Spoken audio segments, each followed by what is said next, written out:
sejahtera. So kita jumpa lagi dalam matematik tingkatan 5 dalam bab yang ke-8 iaitu pemodelan matematik. So untuk video pembelajaran pada kali ini kita akan fokuskan kepada standard pembelajaran 8.1.2 iaitu menyelesaikan masalah kehidupan sebenar melalui pemodelan matematik yang melibatkan fungsi. So hari ini kita nak fokuskan kepada fungsi kuadratik sahaja dan mengkomunikasikan proses pemodelan matematik yang dilaksanakan. Okey, untuk yang kita dah bincang sebelum ni ialah fungsi linear. Kamu boleh rujuk dalam video pembelajaran yang lepas. Okey. So, kita tengok dulu sebelum kita nak selesaikan soalan ni, kita imbas kembali. Okey, kita imbas kembali apakah komponen matematik. Untuk menyelesaikan masalah pemodelan matematik ni, kita kena ikut langkah-langkah dia, komponen-komponen dia. So, bila kita ada masalah dunia sebenar, so yang pertama ialah kita kena kenal pasti apa masalah itu, mendefinisikan masalah. Yang kedua ialah kita buat andaian dan juga kita mengenal pasti pemboleh ubah. Yang ketiga ialah kita nak mengaplikasikan matematik. Okey, untuk menyelesaikan masalah tersebut. Yang keempat ialah kita nak menentusahkan dan mentafsir penyelesaian dalam konteks masalah berkenaan. Kelima ialah kita nak memurnikan model matematik dan yang keenam ialah kita nak melaporkan dapatan. So kita perlu ada keenam-enam langkah tersebut. Okey. Dan dalam video yang lepas juga kita dah bincangkan bagaimana kita nak menentukan jenis fungsi bagi soalan-soalan yang diberi.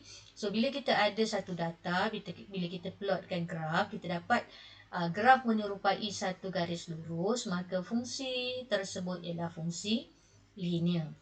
Bila kita plot, kita dapat graf berbentuk lengkung parabola. Bentuk parabola, lengkung mungkin naik kemudian turun ataupun turun kemudian naik. Yang ini ialah fungsi kuadratik. Dan yang ketiga, graf lengkung yang mengilustrasikan kenaikan ataupun penurunan nilai data pada kadar yang mendadak. Yang ini ialah fungsi eksponen.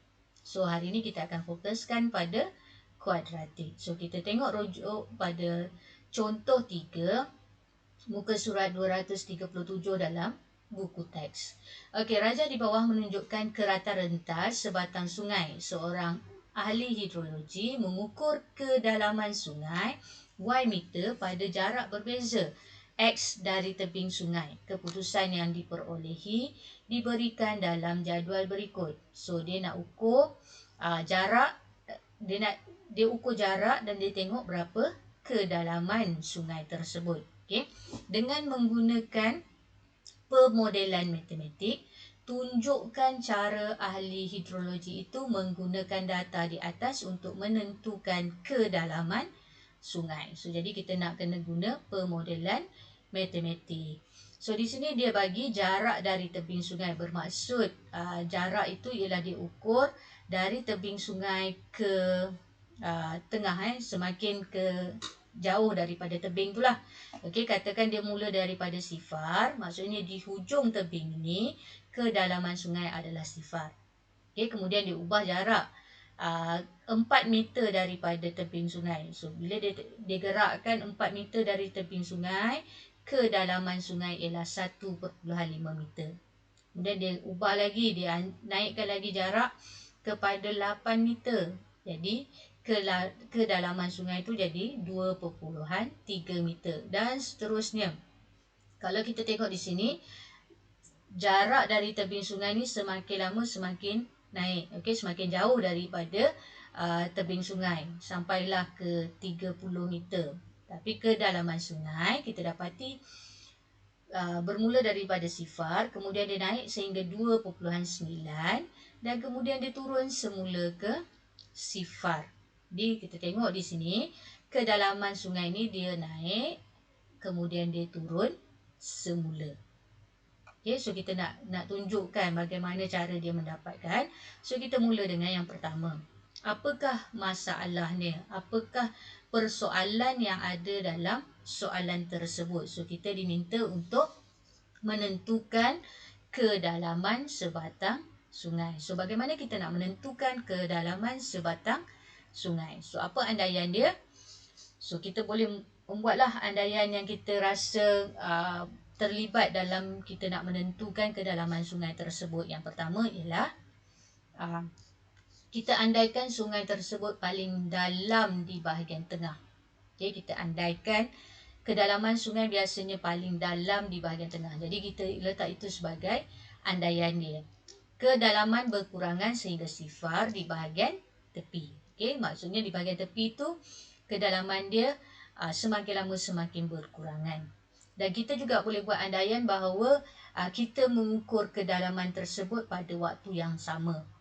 Janganlah kita ukur jarak dan juga kedalaman itu pada waktu air pasang, kemudian pada waktu air surut. So, kita akan dapat data yang tak betul. Okey. Apa pemboleh ubah yang terlibat? So, dalam ni kita nampak ada dua sahaja pemboleh ubah, iaitu kedalaman sungai dan juga jarak daripada tebing sungai. So, kedalaman sungai ialah Y dan juga jarak dari tebing sungai ialah X. Okay. Langkah yang ketiga ialah kita nak mengaplikasikan matematik untuk menyelesaikan masalah. So, macam mana kita nak mengaplikasikan matematik? Tulis jarak dari tebing sungai dan kedalaman sungai sebagai set pasangan tertib X, Y. Dan lukis satu graf bagi data tersebut. Okey, kalau kita tengok di sini tadi kita ada jadual. Okey, yang asal tadi kita ada jadual Okey, jadual ni kita tulis dia dalam bentuk pasangan X, Y. Okey, kita buat dalam macam bentuk koordinat itulah supaya kita boleh melukis graf. Okey. Data kelihatan menaik kemudian turun dan ini menyerupai satu fungsi kuadratik. Okey, tadi kita nampak Y itu naik dan kemudian turun semula.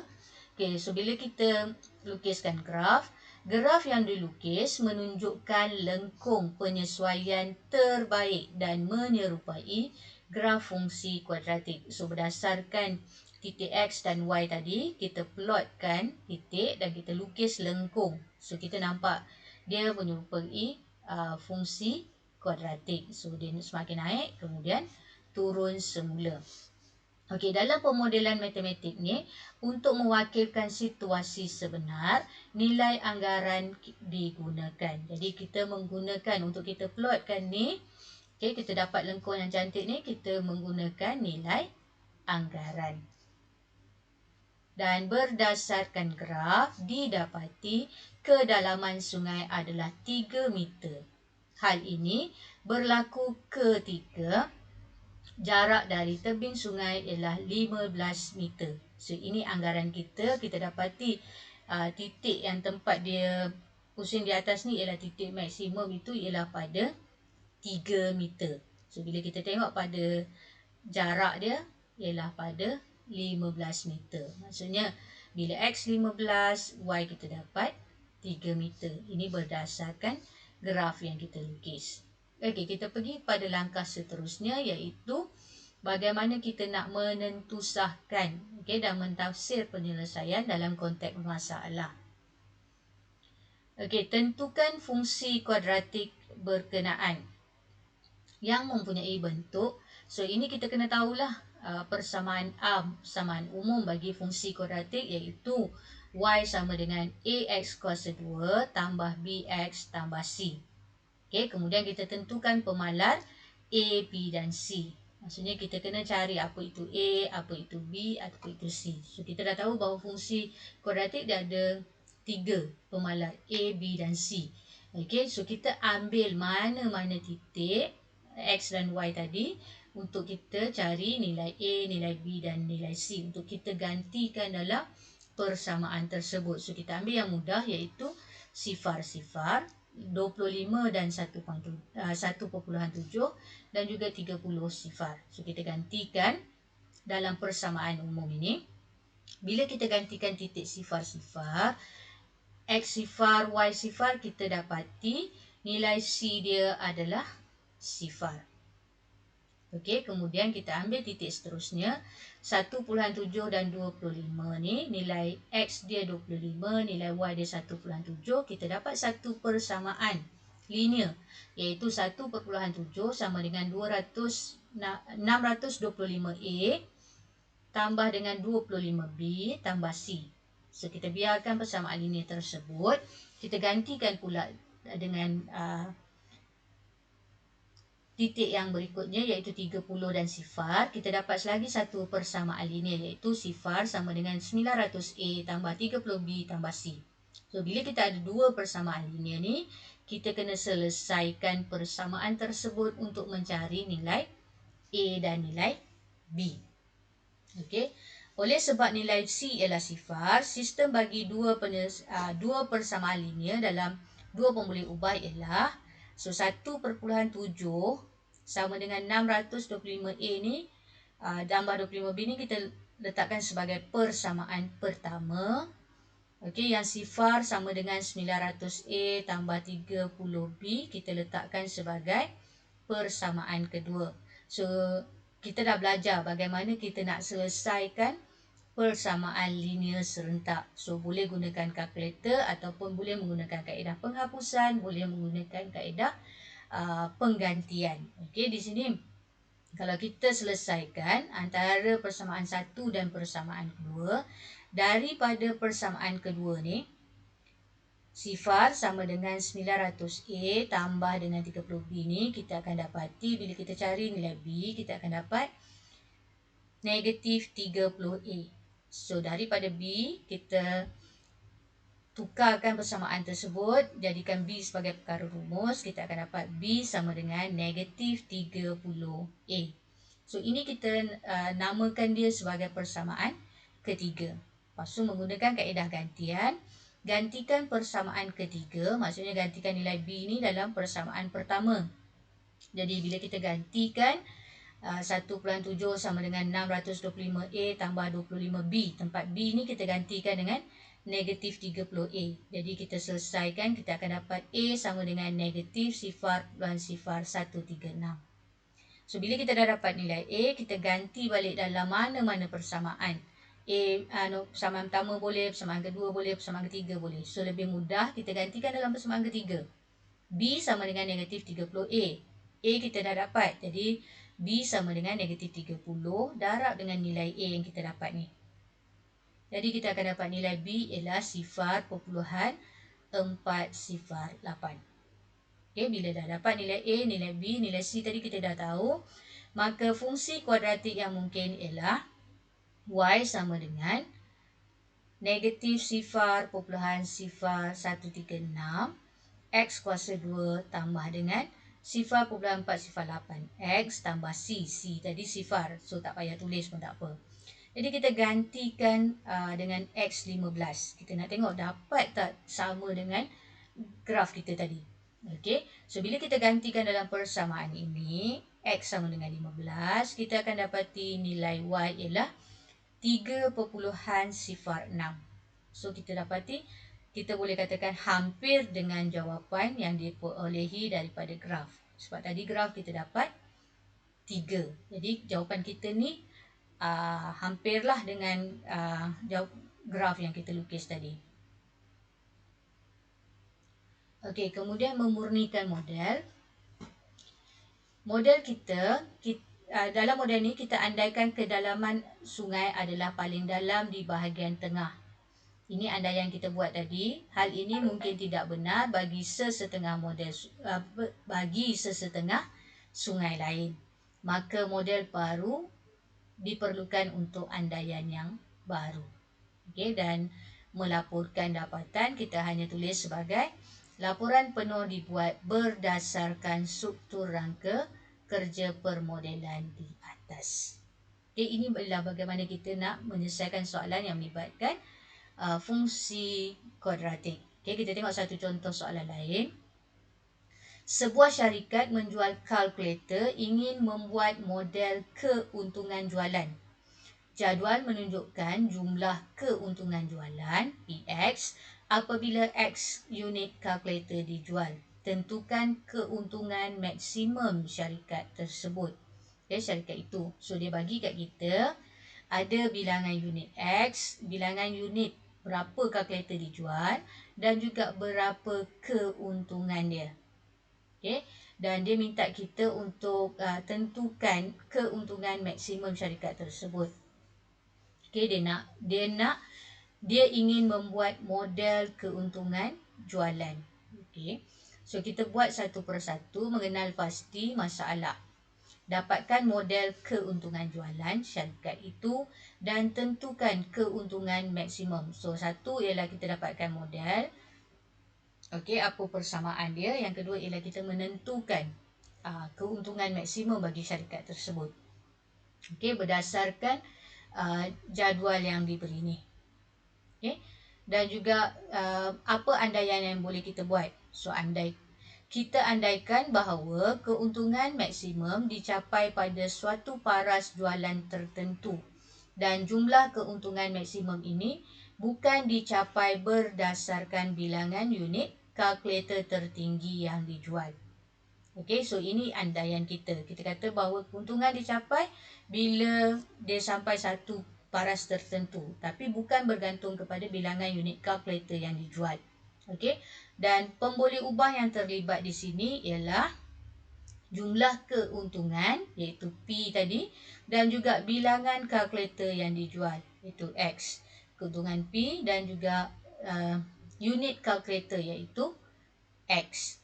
Bagaimana kita nak mengaplikasikan matematik untuk menyelesaikan masalah?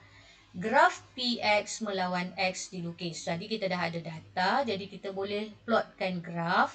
Kita boleh lukiskan graf.